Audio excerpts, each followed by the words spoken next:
of Imo State. Before I go any further, I must say unequivocally that I am in clear support of the 1 million men world march against Rocha's tentative scheduled anytime soon and by our Imo speaker. While I have a tendency to retain some skepticism about our motives these days, given the commercialization of politics, the money motive, I applaud the march and hope to go further soon to let Rochas know that I am serious about demanding honest and good governance from him or from any other leaders. While Rochas is so eager to use the media to reflect a counter-supportive protest, as his record shows, this time I hope Imo-lites awaken to a new consciousness that they have a mole and an egocentric governor whose only interest is to serve as an outpost for some powerful Nigerians whose then interests are very anti-Igbo. That our secrets are not safe for Rochas and that our progress is secretly being undermined. I did not say that. Governor Shettima clearly intimated the role of Rochas in Igbo politics. He is their man and he is their stooge. From here on, any Igbo leader, including Rochas, who is underperforming, who is non-performing, and who is not deeply committed to the Igbo cause, should be rejected. The stakes are getting much higher and higher, and we must alter our mindset to reflect the fast changing times. We must protect our Igbo interests at all times and promote a new agenda designed to optimize our Igbo potentials. Mediocrity must wholly give way for excellence because for us to excel, the bars must be set much higher.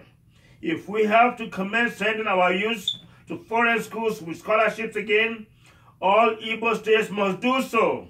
Our domestic schools must equally be upgraded to produce the best of students. Everything that we do from here on must be done with greater viability. We have to be constantly and excellently productive, and that is how the Igbo man and woman will survive. And Rochas has shown he does not understand that trajectory. He is too self-absorbed to lead us as a champion for the new Igbo cause, and anyone from his school of thought is bound to follow his footsteps, and that is ever dangerous.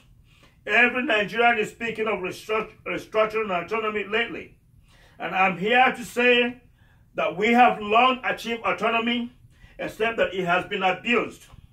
If Igbo leaders have been doing what they are supposed to do, we would have less discord in our families, less poverty, less discord in our villages and towns, and less clamor for cessation and all the vices that are so abundant today and are threatening our collective bonds of affection. The average Igbo man and woman has been drawn to unhealthy levels of paranoia about life around him or her, that we have all withdrawn into our virtual shells with no cohesiveness for progress. Instead of long fighting poverty, our leaders indulge in self-enrichment. If Rochas cares or understands the new challenges of the Igbo man and woman, he would improve the lot of our people. He would not continue to leave Douglas Road in such a horrible, unsavory condition, a condition that brings all kinds of illnesses and injurious to our health and our own image. There is flood everywhere, and he cannot set up a good task force to clear the debris and sand in the gutters for good water flow.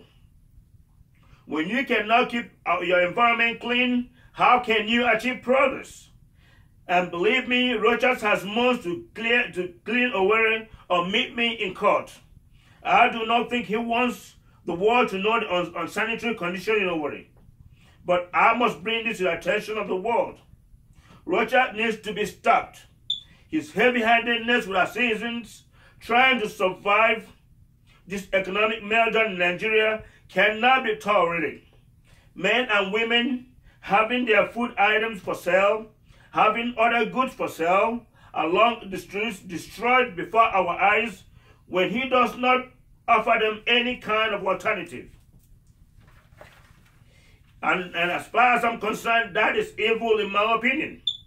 With his family members holding every position around him, from chief of staff to chief of cleaner and driver, He lives in a bubble, unable to empathize with our people about the true nature of their hardships.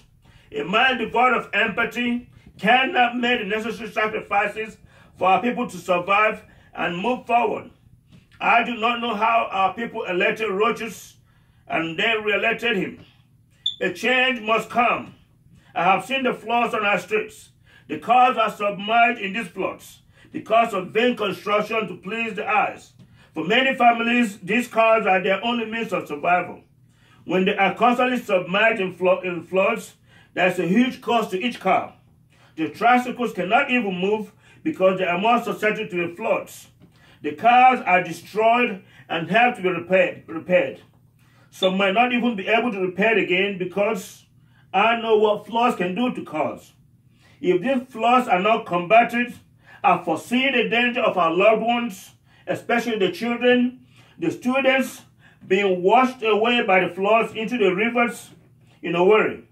It is government duty to protect lives and not to sit idle and watch.